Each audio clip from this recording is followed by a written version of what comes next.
What should be in Singapore's black box as the nation and its people work towards 2065? Well, I think I would emphasize three elements that we should try to retain in our black box. The first, of course, is to remain an open economy because it's the openness of the Singapore economy that makes it globally competitive.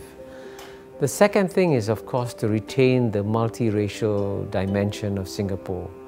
It's amazing how harmonious Singapore's environment has been, despite the fact that we are so ethnically diverse.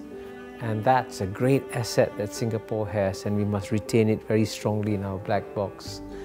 And thirdly and finally, I think what makes Singapore unique is that we can bring together the best of the East and the best of the West and have it function side by side, again, harmoniously in Singapore. So if we can retain these three key elements, our black box will be very strong. Well, Singapore's success over the last 50 years has been based in large part on wonderful political leadership, almost unrivaled worldwide, a real vision, ability to execute, non-corrupt, all the things that Singapore is famous for. But the challenges that Singapore faces over the next 50 years to 2065, both domestic and also international, I think are at least as demanding as Singapore faced in the first 50 years. Singapore is not in catch-up mode where it can harvest ideas from the rest of the world and apply. It's got to come up with ideas that work for Singapore, and that will require Singaporeans to drive that and to take greater ownership, I think, of the agenda. So obviously more of the same Singapore is going very, very well, but I think leadership needs to be broadened and more Singaporeans need to take more ownership of where the country is going. From the little ones to the young adults, what more do you think needs to happen in Singapore's education system, and what do you want to see in classrooms of the future?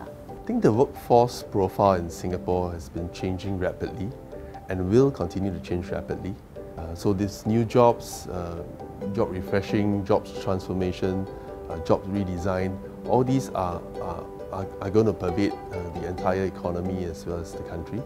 So there's a serious need for all our people to upskill themselves, to reskill themselves, and also to deep skill themselves, and finally to second skill themselves to ensure they stay employed, employable, and of course be future ready and future proof. And if Singapore can find a way of melding its prowess in the hard sciences, STEM education and the like, which is done very well and historically, and blend that with some of those softer skills, humanities, languages and the like, I think that's the recipe for success, because in 50 years who knows what the jobs of the future will be. Even in 10 years we don't really know.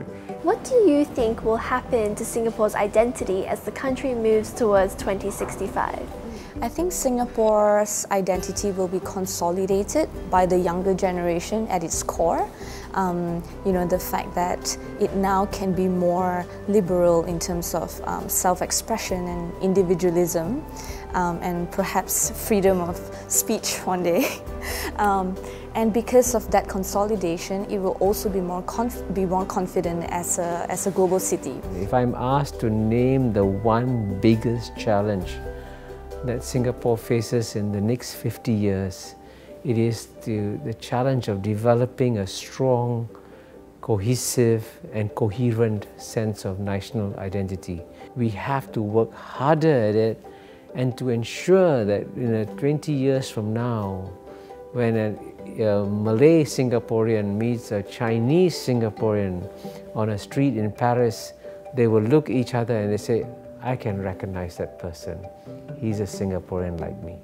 Right now, as you know, you can't do it yet, but I believe it's achievable, and I think that's what we should be working on.